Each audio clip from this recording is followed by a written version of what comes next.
কয়েকটা কথা বলছি। সুদীপ তো আমার সঙ্গে অনেক বছর আগে থেকে আছে, বামফ্রন্ট আমল। সে এক বড় লম্বা কাহিনী, সে কাহিনী বলতে গেলে সকাল হয়ে যাবে।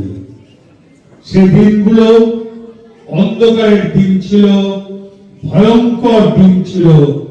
অনেক লড়াই করেছি, সেই লড়াইয়ে আমরা কয়েকজন সাক্ষী আছি। তাই বন্ধু বলতে এসছি, এসআইয়ের ব্যাপারে একবারই ভয় পাবেন না। বাধ্যার ক্ষমতা কারো নাই।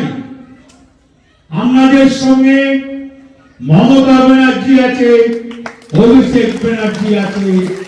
26-এ মমতা ব্যানার্জি আবার মুখ্যমন্ত্রী হবে, চিন্তা করার কোনো কারণ না। তবে ভুল করবেন না, আজকে এসআইএ ফরম দুদিন আগে 24-এ যখন ভোট হয়েছিল, তারা কোথায়? আরো যারা দল তারা তো নাই।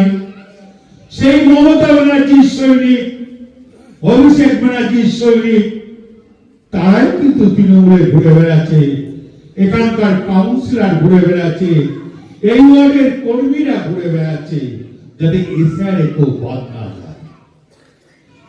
যে কথা সুযুক্ত বলল, আপনারা আসামে জানেন 17 লক্ষ এসআইআর বাদ গিয়েছিল। আমরা অনেক হিন্দু লোক আনন্দিত হয়েছিল যে মুসলমান ভাইরা বাদ যাবে। না, মাত্র 4 লক্ষ মুসলমান বাদ গিয়েছিল, তার ডিটেনশন ক্যাম্পে আছে। আর 14 লক্ষ কিন্তু হিন্দু আছে, ভুলেও ভুল করবেন না। তাই মমতা ব্যানার্জি আছে, চিন্তার কোনো কারণ নাই। যে যেখানে আছেন, যারা এখানকার বউ হয়ে এসছেন, তার মা বাবাদের নাম 2002-এ আছে, নিশ্চয়ই সেটা খোঁজ করলে পেয়ে যাবেন। ভয়ের কোনো কারণ নাই। আমাদের লোকরা আছে, ভোটার লিস্টে ঠিক নাম উঠিয়ে দেবে।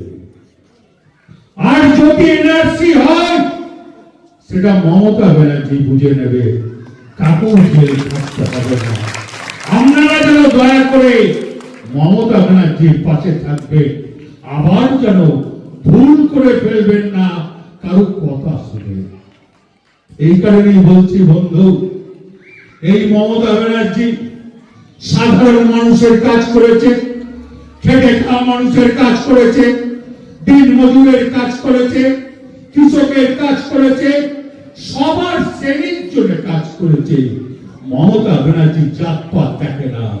মমতা ব্যানার্জি খুব সাধারণ বাড়ির মেয়ে, হতে পারে তিনি ব্রাহ্মণ, খুব গরিব ঘরের মেয়ে।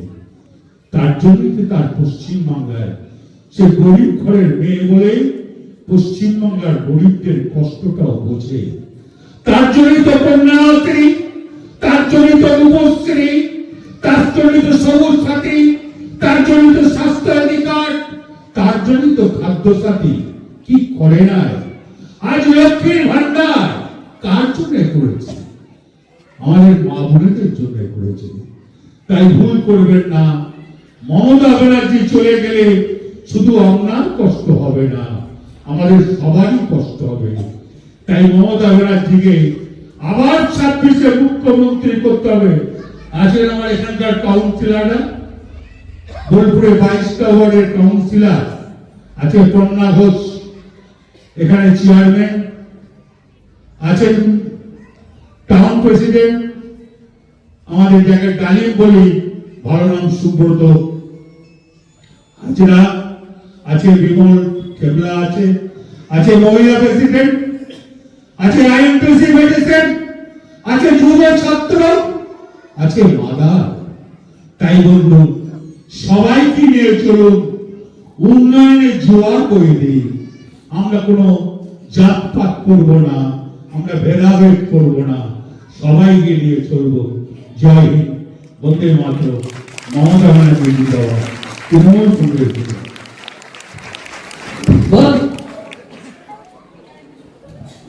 ধন্যবাদ। আমরা অনেকক্ষণ থেকে অপেক্ষা করছেন, আমাদের মিটিং আমরা এখানেই যে সুন্দর অনুভূতি নিয়ে শেষ করছি। সবাই ভালো